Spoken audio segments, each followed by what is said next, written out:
Let me start by debunking the myth that cryptos are not currently regulated. I think Mansour has done this certainly in respect of tax. So while it's true that there's no overarching or bespoke cryptocurrency or fintech regulation, it's simply not true to say that cryptos are not yet regulated. Why do I say that? Because the South African regulators adopt what we call a functional approach to regulation. They look at the function of the instrument, the function that the cryptos fulfill. They adopt a technologically neutral approach, an institutionally neutral approach to regulation. So I don't have a presentation, but just to give attendees some indication of the structure that I propose to consider today. What I'm going to do is I'm going to look at existing legislation which might regulate, or does regulate rather, cryptocurrencies as we stand today. Then I'm going to move to the proposed changes that will be made to bring cryptos clearly within the regulatory net. And then I'm going to say, well, having heard the proposed amendments, what is the takeaway for crypto asset services providers across the board? But before moving to that structure, I just want to make the point that the IFWG, which is the FinTech Working Group, and the Crypto Asset Working Group, that in their position paper, they've called for a staged approach to the regulation of fintech.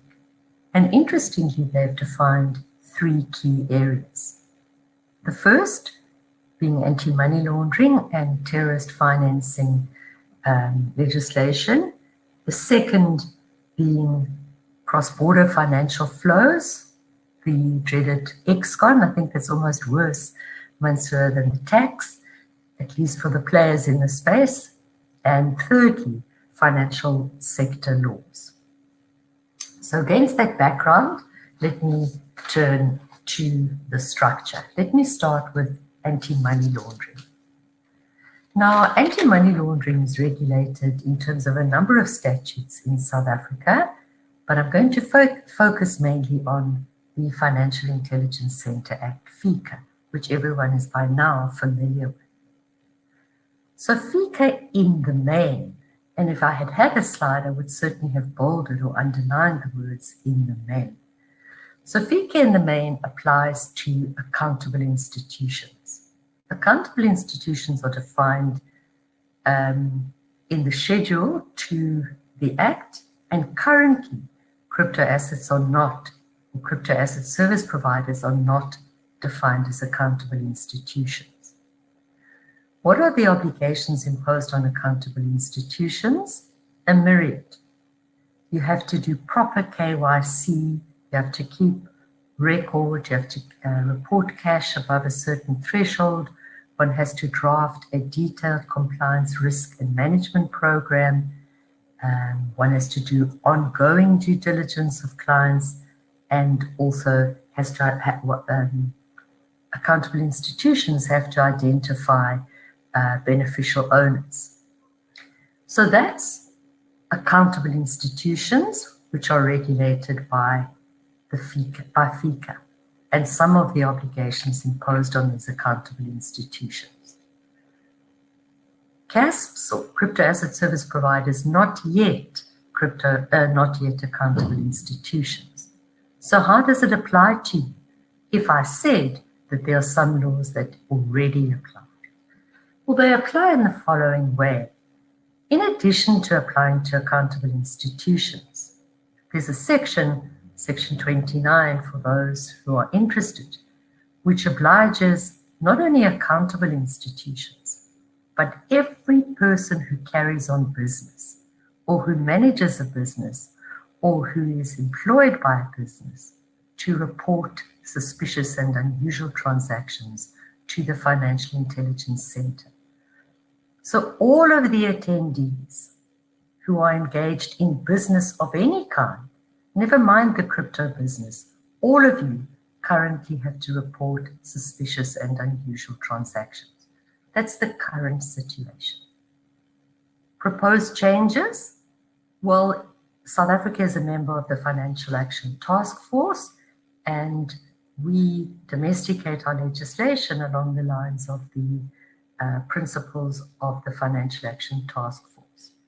Now, what's coming is all crypto asset service providers are going to have to register as accountable institutions. Takeaway. Many of you will say, well, we're not awfully worried about FICA. We are already registered as accountable institutions. We already do extensive due diligence requirements on our clients. We already monitor our clients, and that's well and good. But although the FICA legislation adopts a risk-based approach, there are a number of very heavily regulated prescriptive requirements which CASPs will now have to comply with. It's not good enough to say we are already registered, look at the due diligence, look at the compliance that we do. You will now have to comply to the letter with the FICA legislation. So what I strongly suggest you do, your takeaway here is you need to make sure that you comply with the Financial Intelligence Center Act in preparation for when the Act is amended. You certainly need to start drafting or giving some thought to your compliance regulation management program, and having someone check your internal legal advisors, external legal advisors, that you are compliant with FICA. I think many of you will have seen that the FIC is all over the place, and it is continuing to apply very, very severe administrative penalties on non-compliant accountable institutions. In addition, there are a number of criminal sanctions which may be applied for non-compliance. So that's AML. Moving now to financial market legislation. Currently, FASE, the acronym for the Financial Advisory and Intermediary Services Act, currently that act regulates financial services in respect of financial products. What are financial products? Defined fairly extensively to include the likes of participatory interests, securities, insurance premiums, benefits under Friendly Societies Act, medical aid contributions, and the like. Then there's a catch-all which says, and includes any other instrument which is similar in nature to any of those on the defined list. So currently, crypto assets are not financial products. Let me just finish the reach of FASE. If something is a financial product, then a twofold inquiry follows. Is the entity giving advice in respect of that financial product? And or is it rendering an intermediary service in respect of that product? If the answer to either of those second points is yes, that entity will have to register as a financial services provider in terms of FASE. Their existing position, crypto assets not yet financial products. So it doesn't matter if you give advice, it doesn't matter if you act as an intermediary. As we speak, you are unregulated. And that has been a huge frustration for the Financial Sector Conduct Authority in trying to bring these crypto asset swindlers to book. These swindlers, through their lawyers, simply take the point that the Financial Sector Conduct Authority has no jurisdiction. And I myself have taken that point, and that is the correct view as we speak. Going forward, what are the changes to the legislation? The changes, in a nutshell, without going into the technology as to how those changes came about, the Financial Sector Conduct Authority has, in a declaration paper, said that crypto assets are going to be included as financial products. They've taken a shortcut there on the basis that they've said crypto assets are similar in nature to the products listed, thereby obviating the need to have to go for an extensive amendment of the regulation. Whether this is correct in law or not, and I don't think it is, because I don't think cryptos are similar, at least not all cryptos are similar to the existing defined products. We know, for example, that there's no central issue. However, if one has regard to the products currently defined, all of them do have a central issue.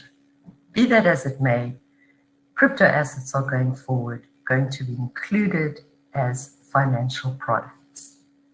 If any of you therefore give advice or render intermediary services in respect of these products, you will have to register as a financial services provider. Now, it's not that simple.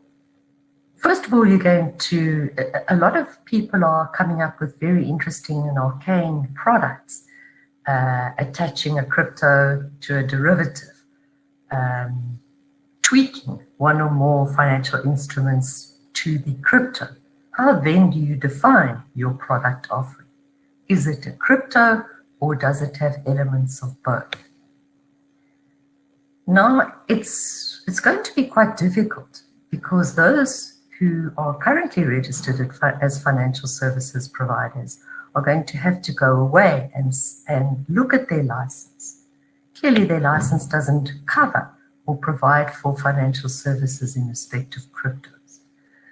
Their existing license is not going to avail them any because it's product specific. So those who are already registered are going to have to review their licenses and apply to have their products extended. Now, herein lies the difficulty. In meeting the fit and proper requirements, one of the fit and proper requirements is experience and qualification. Now, yes, there are a number of courses out there which deal with cryptos, which deal with regulations, so very good courses, might I add. But will those kind of qualifications meet the SACWA qualifications that the FSCA requires? Also going to bring about added expenses, of course, and we all know that those expenses are covered ultimately by the consumers. So what's the takeaway? The takeaway is, guys, whether you are currently registered as financial services providers or not, in that the only space you play is cryptos, you've got to think about how you register first as a financial services provider. Secondly, and much more difficult, is for you to familiarize yourself with all the obligations, a myriad of obligations imposed on you in terms of the Financial Advisory Intermediary Services Act. What can you do? What can't you do? You're going to have to consider very carefully conflict of interests, treating customers fairly. Your takeaway here really is that you have a lot of homework to do in preparation of your having to be registered. The minute you're a registered financial services provider, you also afford to be regulated by FICA. So 2 sets of regulations you're going to have to give a lot of thought to. FAIS doesn't yet regulate business conduct in respect of crypto asset providers, but in the medium term that is coming, you're going to be governed by the Financial Sector Regulations Act. You're also going to be governed by COFI, which deals, among other things, with treating customers fairly. So that's the second set. Before I leave crypto, the phase, I just want to make one point, going back to my original thesis, and that is that you may currently be you may currently be regulated already. Now, given that phase adopts a function, phase, like all other regulation, adopts a functional approach to regulation. If you are playing in the ICO space and your token is a security token, phase may well require you to register as a financial services provider in respect of that security token. Moving then to the third topic, and probably the most controversial, certainly for the moment, is the exchange control. Now, South African exchange control regulation has a negative framework. Pretty much, despite the relaxations over time, the thrust of the Exchange Control Act, the Currency and Exchanges Act, and certainly the regulation is that you can't do anything without permission. The Crypto Asset Working Group has recommended that the Financial Surveillance Department, FinServ, should have regulatory oversight of crypto assets and crypto asset services providers. And as I said, the current framework is that you can't do anything without permission. Now, this is the very interesting point. Every single question that we've had to deal with turns, in essence, on whether cryptos constitute capital in terms of Regulation 10(1)(c) of the Currency and Exchanges Regulation.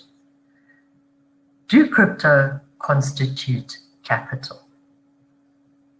Does crypto touch on the right to capital? Now, I wish I could give you an easy answer, but I can't. So there's certainly people in the market who take the view that cryptos do not constitute capital, and there's certainly support for this argument. One example is that the Crypto Asset Working Group, in the policy paper itself, provides that in order to bring cryptos within the framework of exchange control regulation, Regulation 10(1)(c) would need to be amended to bring cryptos specifically within the regulatory net. Now, if cryptos are already capital, why the need for the statement that the regulation needs to be amended?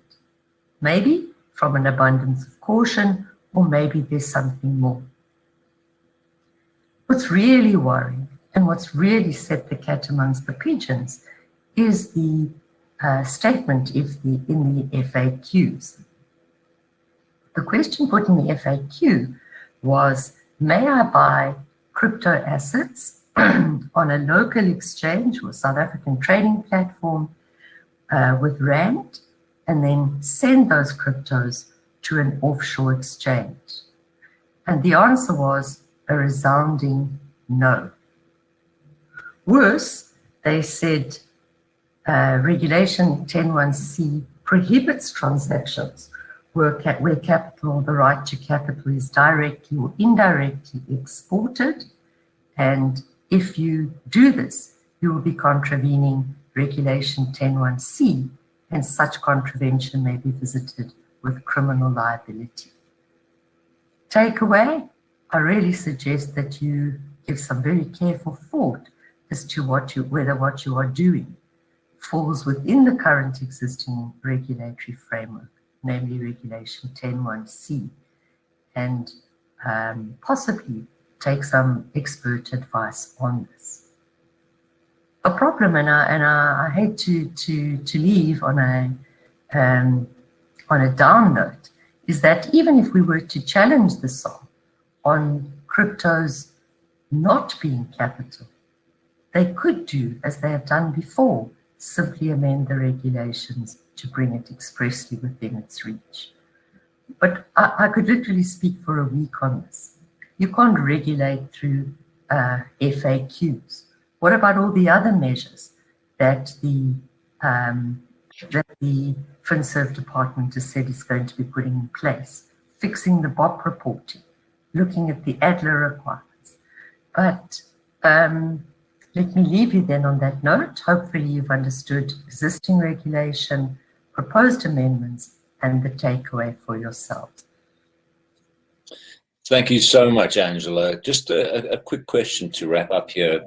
There's a question that came in. What about loan agreements? Will people be able to lend and borrow crypto assets And is there any regulation that have to comply with? So you've already spoken about the FIS Act and FICA, and these are two pre-existing laws which do cover the crypto space.